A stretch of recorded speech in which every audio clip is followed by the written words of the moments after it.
सुप्रभात, नमस्कार, स्वागत है आप सभी का। आप देख रहे हैं सुबह 9 बजे। मैं हूं आपके साथ प्रीति सिंह। आइए शुरुआत करते हैं मुख्य समाचारों के साथ।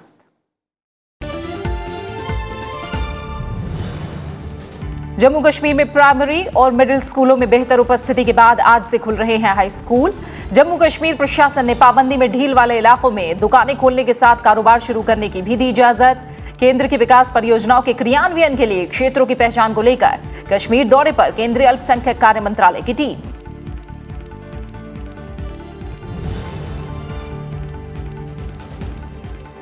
प्रधानमंत्री नरेंद्र मोदी की अध्यक्षता में केंद्रीय कैबिनेट की अहम बैठक आज। जम्मू कश्मीर को लेकर बड़े पैकेज का हो सकता है ऐलान। सिंगल ब्रांड रिटेल और डिजिटल मीडिया समेत कई क्षेत्रों में एफडीआई नियमों में दी जा सकती है ढील।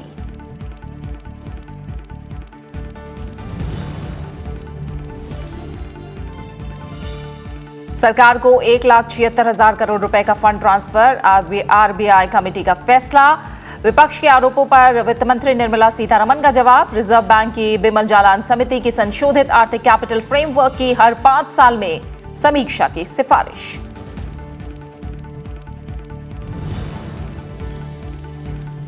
केंद्र सरकार की महत्वाकांक्षी प्रधानमंत्री जनधन योजना के 5 साल पूरे। अब तक खुले 36 करोड़ से ज्यादा खातों में 1 लाख करोड़ से ज्यादा की रकम जमा। लाभार्थियों के खातों में जमा राशि में निरंतर इजाफा।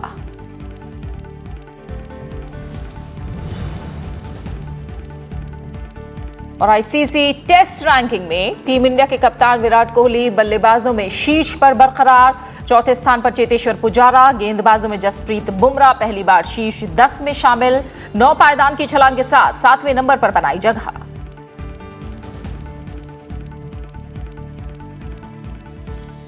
जम्मू कश्मीर में हालात तेजी से सामान्य हो रहे हैं। इसके मद्देनजर अब प्रशासन ने आज से हाई स्कूल खोलने का फैसला किया है। प्राइमरी और मिडिल स्कूलों में बेहतर उपस्थिति के बाद आज से राज्य के कई इलाकों में हाई स्कूल खुल रहे हैं। जम्मू कश्मीर की सूचना और जनसंपर्क निदेशक सैयद सहरीश असगर ने बताया कि जिन इलाकों से पाबंदियां हटा ली गई हैं, वहां आज से हाई स्कूल खोल दिए जाएंगे। जम्मू कश्मीर प्रशासन ने मंगलवार को कहा कि जिन इलाकों में पाबंदियां हटा दी गई हैं, वहां दुकानें और व्यापारिक प्रतिष्ठान भी खोले जा सकते हैं।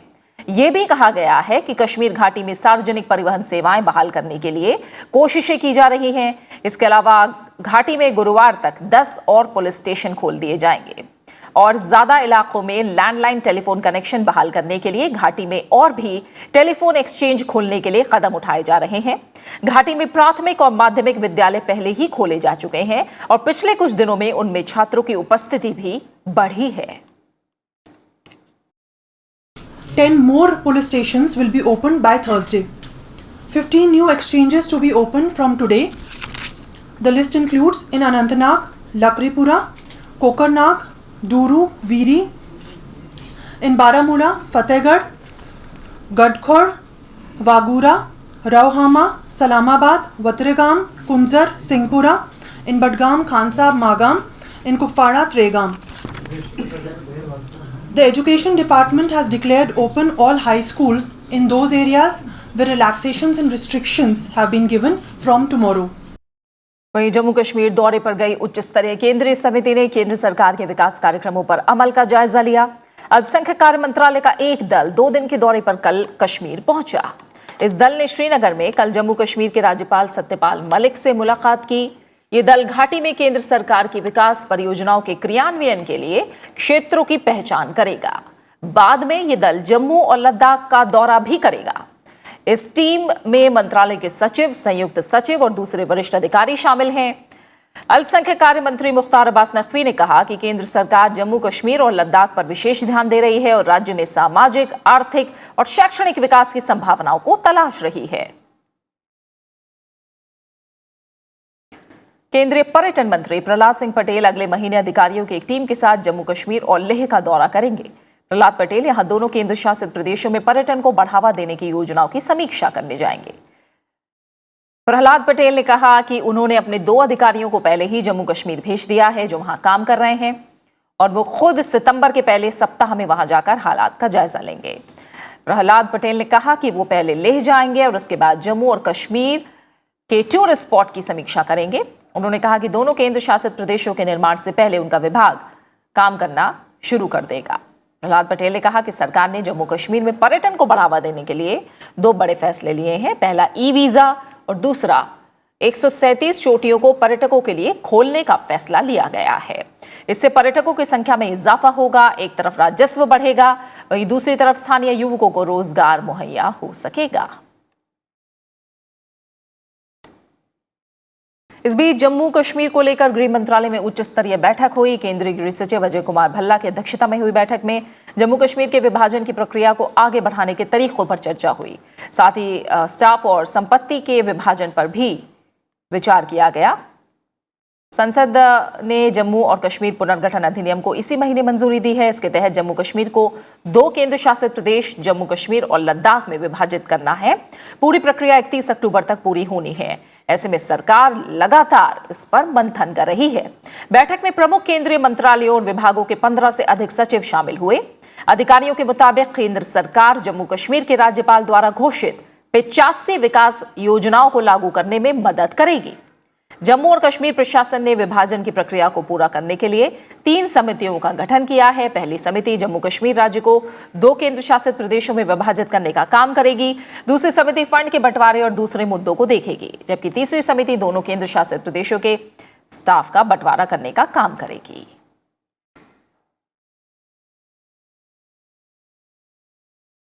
प्रधानमंत्री नरेंद्र मोदी की अध्यक्षता में आज कैबिनेट की अहम बैठक होने वाली है। सरकार कश्मीर में जरूरी बुनियादी ढांचा खड़ा करने के लिए बड़े पैकेज का ऐलान कर सकती है।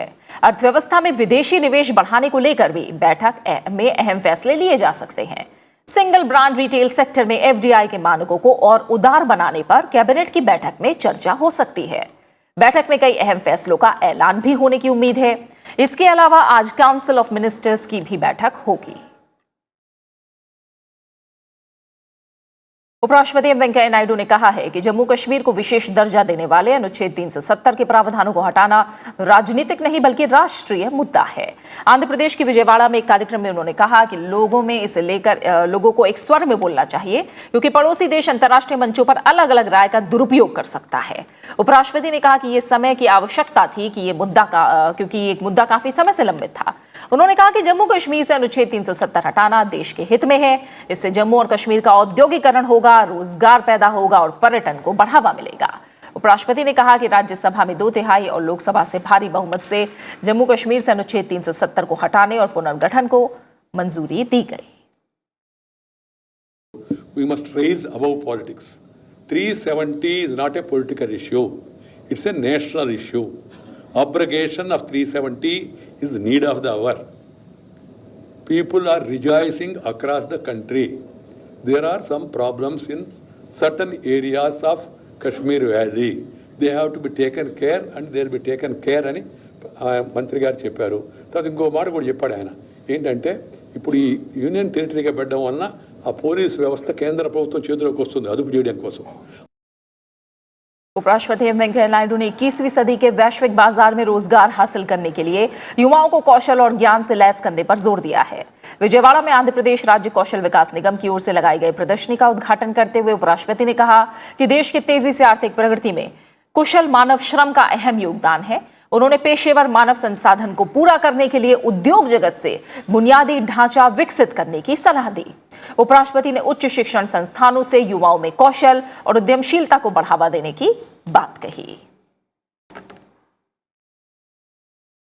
What we should do is the government should focus, universities, higher education institutions must work with the corporate firms and other industries to make the students familiar with the skills required for the 21st century technology dependent job market. రాబోయే రోజుల్లో job market is going to be depending on technology లేకపోతే నువ్వు job మార్కెట్లో నిలబడలేవు. అందుకని universities, కాలేజీలు, ఇలాంటి సంస్థలన్నీ కూడా they must prepare and make the students familiar with the skills required for the 21st century technology dependent job market. केंद्रीय वित्त मंत्री निर्मला सीतारमण ने कल पुणे में कर अधिकारियों और महाराष्ट्र के कारोबारी संगठनों के प्रतिनिधियों के साथ बैठक की। इसके बाद प्रेस कॉन्फ्रेंस में उन्होंने कहा कि बैठक में जीएसटी को सरल बनाने और जीएसटी दरों में कटौती को लेकर चर्चा हुई। वित्त मंत्री ने कहा कि सरकार चाहती है कि व्यापारी वर्ग बिना किसी चिंता के अपना काम करें। जीएसटी को सरल बनाने पर काम किया जा रहा है। वित्त मंत्री ने कहा कि सरकार की ओर से अर्थव्यवस्था को रफ्तार देने के लिए जिन उपायों का ऐलान किया गया है उनकी समीक्षा के बाद आगे जरूरी कदम उठाए जाएंगे। The Prime Minister had very clearly said during the Independence Day speech from the Red Fort, and also after that when he has addressed some newspapers and said how clearly this country values whatever be the size, small, medium, micro, nano or large, entrepreneurs of this country. We want them to, without a worry, carry on with their business. Similarly, we have expressed our keenness to serve the cause of farmers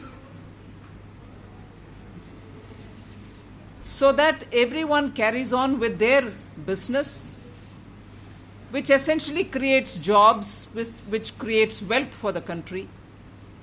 And therefore, it was important that the tax administrators facilitated them. I have announced some measures for the automobile sector. I'll have to see how it goes. I'll also have to take input from the sector as to what kind of an impact the announcements which were already made have had. And only then can I take a call.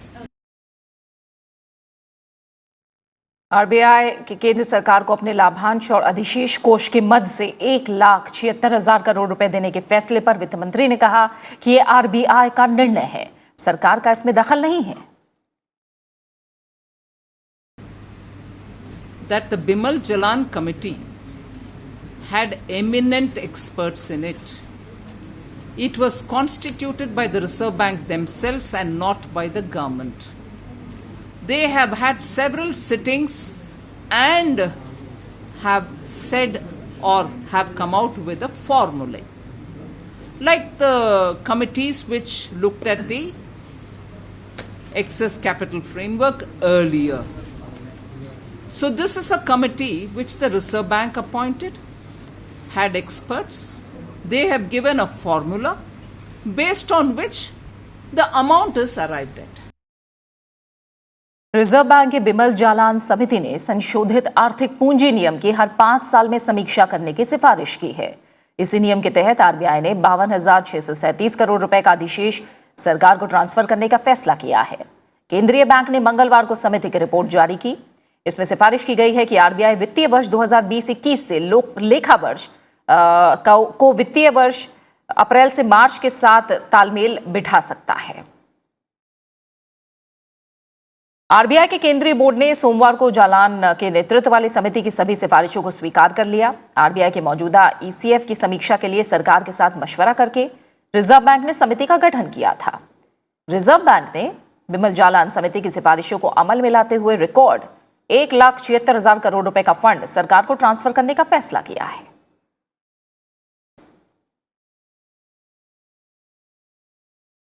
केंद्रीय मंत्री नितिन गडकरी ने कहा है कि सूक्ष्म, लघु और मझोले उद्यमों यानी एमएसएमई को भारत को $5 ट्रिलियन की अर्थव्यवस्था बनाने के लिए 5 साल में 5 करोड़ रोजगार सृजित करने होंगे। वर्तमान में एमएसएमई का देश की जीडीपी में 29% योगदान है। इस क्षेत्र ने हाल के वर्षों में 11 करोड़ नौकरियां सृजित की हैं। उन्होंने कहा कि एमएसएमई को जीडीपी में योगदान बढ़ाकर 50% करना होगा और 5 साल में 5 करोड़ से ज्यादा नौकरियां सृजित करनी होंगी। कहूँ कि टोटल 29% ऑफ जीडीपी हमारा फिलहाल है, उसको 50% हमको करना है। हम टोटल एमएसएमई में 40% ऑफ द एक्सपोर्ट हमारा है, उसको हम मोर देन 50% करेंगे। और अभी तक 11 करोड़ रोजगार निर्माण हुए हैं। हम इस 5 साल में 5 करोड़ नए रोजगार निर्माण करने की कोशिश करेंगे। केंद्र सरकार की महत्वाकांक्षी प्रधानमंत्री जनधन योजना के आज 5 साल पूरे हो रहे हैं। जनधन लाभार्थियों के खातों में जमा राशि निरंतर बढ़ रही है और इस योजना का मकसद देश में हर घर को बैंक अकाउंट और बैंकिंग सेवाएं उपलब्ध कराना है। प्रधानमंत्री नरेंद्र मोदी ने 15 अगस्त 2014 को जनधन योजना की घोषणा की थी। योजना को 28 अगस्त 2014 को लॉन्च किया गया और इसका लक्ष्य था जन जन तक बैंकिंग सुविधाओं को पहुंचाना। यह अपनी तरह का दुनिया का सबसे बड़ा कार्यक्रम था। पिछले 5 साल में ही जनधन योजना के जरिए 36 करोड़ से ज्यादा बैंक खाते खुल चुके हैं और पीएमजेडीवाई के तहत खोला गया खाता मूल बचत बैंक जमा खाता है। इसके साथ रुपे, डेबिट कार्ड और ओवरड्राफ्ट की सुविधा दी जाती है। योजना की सफलता से उत्साहित सरकार ने 28 अगस्त 2018 के बाद खोले गए खातों के लिए दुर्घटना बीमा 1 लाख रुपए से बढ़ाकर 2 लाख रुपए किया है। इसके साथ ओवरड्राफ्ट की सीमा भी दुगनी करके 10,000 रुपए कर दी गई है। जनधन खातों के जरिए आम व्यक्ति केवल बैंकिंग से नहीं जुड़ा, ये जनधन खातों की ही देन है कि अब अधिकतर सरकारी मदद और सब्सिडी सीधे लाभार्थियों के खाते में जाती है, जिससे बिचौलियों से मुक्ति मिल रही है।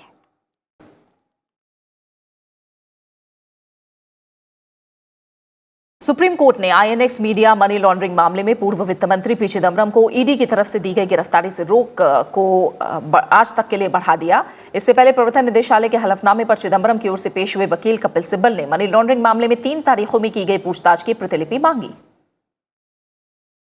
उन्होंने पीठ से कहा कि चिदम्बरम को हिरासत में लेने के लिए प्रवर्तन निदेशालय मनमाने तरीके से कोई दस्तावेज दाखिल नहीं कर सकता है। चिदम्बरम के वकीलों की तरफ से जिरह पूरी होने के बाद आज ईडी की तरफ से एसजी पक्ष रखेंगे।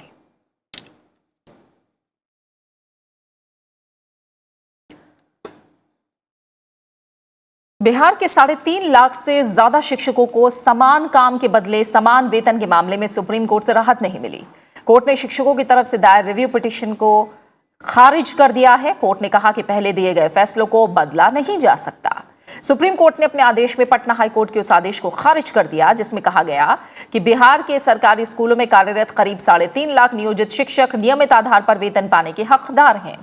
लेकिन सुप्रीम कोर्ट ने शिक्षकों को समान काम के बदले समान वेतन देने के हाईकोर्ट के फैसले को बदल दिया, जिसके बाद नियोजित शिक्षकों ने पुनर्विचार याचिका दाखिल की थी।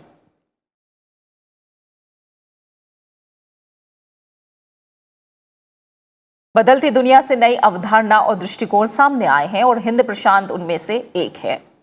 रूस के दौरे पर मॉस्को पहुंचे विदेश मंत्री एस जयशंकर ने यह बात कही है। मॉस्को के थिंक टैंक और 2004 में स्थापित विचार मंच वाल्डाई डिस्कशन क्लब में हिंद प्रशांत पर भारत का परिप्रेक्ष्य विषय पर एस जयशंकर अपनी बात रख रहे थे। विदेश मंत्री ने रूस में भारत के दूतावास में महात्मा गांधी की एक प्रतिमा का अनावरण भी किया। एस जयशंकर रूस की 2 दिवसीय यात्रा पर कल मॉस्को पहुंचे। आज वो अपने रूसी समकक्ष सर्गेई लावरोव के साथ अहम मुद्दों पर चर्चा करेंगे और प्रधानमंत्री नरेंद्र मोदी की आगामी रूस यात्रा की तैयारियों को अंतिम रूप देंगे। मई में पद संभालने के बाद ये मॉस्को की उनकी पहली यात्रा है। एस जयशंकर की यात्रा 4 से 6 सितंबर के बीच व्लादिवोस्तोक में पूर्वी आर्थिक मंच की बैठक से पहले हो रही है, जिसमें प्रधानमंत्री नरेंद्र मोदी मुख्य अतिथि होंगे।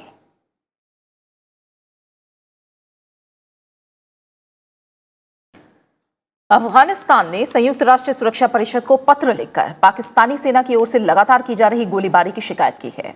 अफगानिस्तान ने यूएन की स्थायी सुरक्षा परिषद से मामले को लेकर पाकिस्तान के खिलाफ उचित कदम उठाने की मांग की है।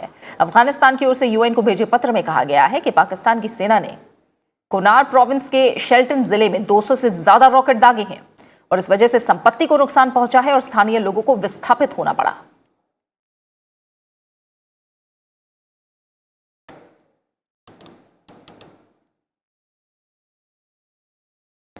कुछ खेल से जुड़ी खबरों की बात करें तो दिल्ली एवं जिला क्रिकेट संघ यानी डीडीसीए ने फिरोज शाह कोटला स्टेडियम का नाम अपने पूर्व अध्यक्ष अरुण जेटली के नाम पर रखने का फैसला किया है।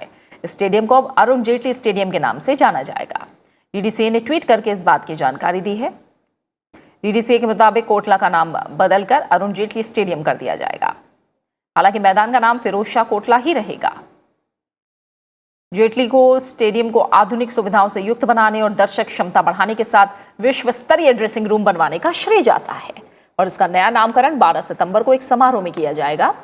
इसमें एक स्टैंड का नाम भारतीय कप्तान विराट कोहली के नाम पर भी रखा जाएगा। डीडीसी मैनेजमेंट के इस डिसीजन को जो उन्होंने फिरोज शाह कोटला स्टेडियम को रीनेम अरुण जेटली स्टेडियम किया है, इस घोषणा का मैं स्वागत करता हूँ। डीडीसी की मैनेजिंग कमेटी बधाई के पात्र हैं। उन्होंने एक बहुत अच्छा इनिशिएटिव लिया है और एक सच्ची श्रद्धांजलि होगी ये अरुण जेटली जी को। इस डिसीजन से मैं बहुत खुश हूँ क्योंकि मुझे वो ऑनर और प्रिविलेज जाता है कि मैं अरुण जेटली जी को दिल्ली क्रिकेट एडमिनिस्ट्रेशन में लाया था जहां वो 13 साल तक प्रेसिडेंट रहे थे। ये बहुत बड़ी बिफिटिंग ट्रिब्यूट होगी उनको। देखिए, मेरे को बहुत खुशी है क्योंकि डिज़र्व करते हैं वो, और जिस तरीके से उन्होंने दिल्ली को एक वर्ल्ड क्लास स्टेडियम दिया जहाँ पर वर्ल्ड क्लास फैसिलिटीज़ थी, और अच्छी चीज़ ये है कि उनके नाम पर ये स्टेडियम रखा जा रहा है। बट उससे भी अच्छी चीज़ ये होती कि अगर वो जीवित होते और ये स्टेडियम का नाम तब बदला जाता जिससे वो ये देख सकते थे, बिकॉज जिस इंसान ने पूरी दिल्ली को एक वर्ल्ड क्लास स्टेडियम दिया, जिसने नया स्टेडियम बनाया, तो उनके लिए ये परफेक्ट गिफ्ट होता। बट मुझे कभी भी खुशी है कि अल्टीमेटली उनके नाम पर स्टेडियम रखा जा रहा है। और आईसीसी ने ताज़ा टेस्ट रैंकिंग जारी की है। भारतीय क्रिकेट टीम के कप्तान और दुनिया के बेहतरीन बल्लेबाजों में से एक विराट कोहली टेस्ट क्रिकेट में लगातार दुनिया के नंबर 1 बल्लेबाज बने हुए हैं। वो ऑस्ट्रेलिया के स्टीव स्मिथ से 6 अंक आगे हैं, जो दूसरे नंबर पर हैं। कोहली के नाम 910 अंक हैं, जबकि दूसरे स्थान पर काबिल स्मिथ के 904 अंक हैं। न्यूजीलैंड के कप्तान केन विलियमसन तीसरे स्थान पर हैं और चेतेश्वर पुजारा चौथे स्थान पर। वेस्टइंडीज के खिलाफ पहले टेस्ट में 81 और 102 रन की पारी खेलने वाले अजिंक्य रहाणे रैंकिंग में 10 स्थानों के सुधार के साथ 11वें पायदान पर पहुंच गए हैं। वहीं गेंदबाजों की सूची में जसप्रीत बुमराह पहली बार टॉप 10 में पहुंचने में सफल रहे हैं। भारत की ओर से सबसे तेज 50 विकेट लेने वाले बुमराह 7वें स्थान पर आ गए हैं। उन्होंने वेस्टइंडीज के खिलाफ पहले टेस्ट में 5 विकेट चटकाए थे। एशियस टेस्ट सीरीज के तीसरे मैच में इंग्लैंड टीम की जीत के हीरो रहे बेन स्टोक्स को टेस्ट रैंकिंग में काफी फायदा हुआ। ऑलराउंडर्स की लिस्ट में वो दूसरे स्थान पर आ गए हैं।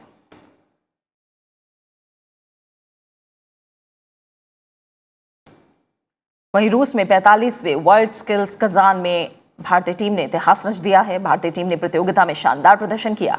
भारत ने प्रतियोगिता में 4 पदक जीते, जिसमें 1 स्वर्ण, 1 रजत और 2 कांस्य पदक शामिल हैं।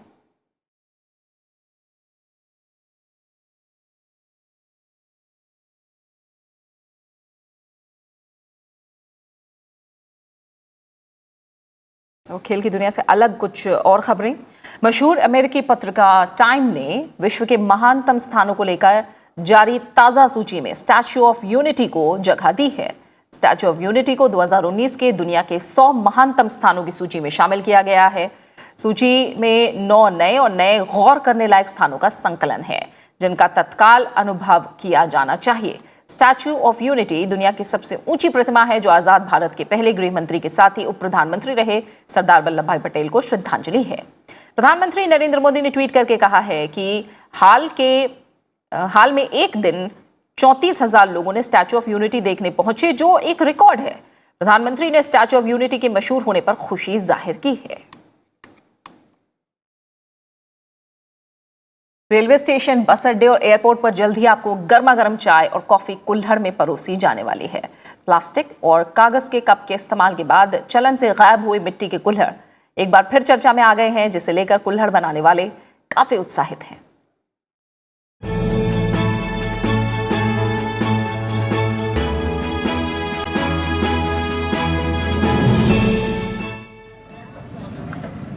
मिट्टी की सौंधी सौंधी खुशबू वाले कुल्हड़ वाली चाय की चुस्कियों के दिन जल्द ही लौटने वाले हैं। सरकार एक बार फिर कुल्हड़ को रेलवे स्टेशन से लेकर बस स्टैंड, शॉपिंग मॉल और यहाँ तक कि एयरपोर्ट में भी लाने की तैयारी कर रही है। प्लास्टिक और कागज़ के कप आने के बाद से ये चलन से बाहर हो गए थे, लेकिन प्रधानमंत्री नरेंद्र मोदी की सिंगल यूज़ प्लास्टिक खत्म करने की अपील के बाद लगता है मिट्टी के इन कुल्हड़ों के दिन एक बार फिर बदलने वाले हैं। हम तो कहते हैं अपने स्वास्थ्य के लिए भी बहुत बढ़िया चीज़ है ये। जो प्लास्टिक है, ये है मिट्टी का बर्तन, मिट्टी के ये यूज़ होंगे। तुम डिस्पोजल में चाय पी के देखो, इसमें चाय पी के देखो एक बार, तो जब समझ में आएगा। अगर ये बंद होता है डिस्पोजल प्लास्टिक, तो प्रदूषण भी, स्वास्थ्य के लिए भी बहुत लाभदायक है ये। अभी सिर्फ वाराणसी और रायबरेली स्टेशन पर ही कुल्हड़ में चाय दी जाती है, लेकिन केंद्रीय मंत्री नितिन गडकरी द्वारा रेल मंत्री को दिए गए सुझाव के बाद देश में मिट्टी के बर्तनों के उद्योग को बढ़ावा मिलेगा। कुल्हड़ खत्म हो गया जब से प्लास्टिक का बर्तन चला है, ये गिलास चले हैं, ये सब चीज़ चले, जब से कुल्हड़ बिल्कुल ही ख़त्म हो गए हैं, तो ये चलने चाहिए। प्लास्टिक से बने कप न सिर्फ पर्यावरण बल्कि स्वास्थ्य के लिए भी नुकसानदेह होते हैं। वहीं मिट्टी से बने कुल्हड़ स्वास्थ्य और पर्यावरण दोनों के लिए बेहतर हैं। हमारे मिट्टी की चीज़ एक शुद्ध होती है, अग्नि से पवित्र वो चीज़ होती है। ये अग्नि से पवित्र होके आती है, तो मिट्टी की चीज़ में आप भी कोई चीज़ खाओगे या पियोगे तो आपको एक बार तो बहुत बढ़िया लगेगा। मिट्टी से कुल्हड़ बनाना न सिर्फ एक व्यवसाय है बल्कि कला भी है, जो कड़ी मेहनत के बाद साकार होती है, जिसमें सबसे पहले चिकनी मिट्टी को कई चरणों में साफ किया जाता है। उसके बाद 3 चरणों में उसको गूंथा जाता है और जिसके बाद अंतिम चरण में कुम्हार उस मिट्टी को चाक पर चढ़ाकर उससे कुल्हड़ तैयार करते हैं। ये सारी प्रक्रिया काफ़ी कठिन है और थका देने वाली होती है। और जिस दिन से ही प्लास्टिक चली है उस दिन से हमारा काम बिल्कुल बंद होने वाला है। और अब तो बिल्कुल नो है कि मट्टी भी मत गिरवाओ और काम भी भट्टी भी मत चलाओ। वो बंद हो जाए तो हमारे मट्टी का बर्तन चालू हो जावे तो हम अपने बच्चों ने पाल सकें। नहीं, हमारे बच्चों को कोई नहीं है, न कोई तनख्वाह है की थी कि हमारा ये तो ठेठ से ठेठ तक का पुरस्कार है हमारा। सिंगल यूज प्लास्टिक पर प्रधानमंत्री की अपील के बाद कुल्हड़ उद्योग से जुड़े लोगों को उम्मीद है कि एक बार फिर से कुल्हड़ का इस्तेमाल बढ़ेगा और उनके उद्योग में तेजी आएगी। वक्त बदला, हालात बदले और बदले हम। आधुनिकता की इस दौड़ में गुम हो चुका कुल्हड़ एक बार फिर चर्चा का विषय बन चुका है। प्रधानमंत्री नरेंद्र मोदी की सिंगल यूज़ प्लास्टिक पर की गई अपील के बाद लगता है एक बार फिर कुल्हड़ के दिन बहुरेंगे और समाज में पर्यावरण का संतुलन स्थापित हो सकेगा। कैमरामैन सुधीर के साथ भरत सिंह दिवाकर, राज्यसभा टीवी, नई दिल्ली। और इसी के साथ फिलहाल इस बुलेटिन में इतना ही। ब्रेक के बाद आप देख सकते हैं ब्रेकफास्ट न्यूज। नमस्कार।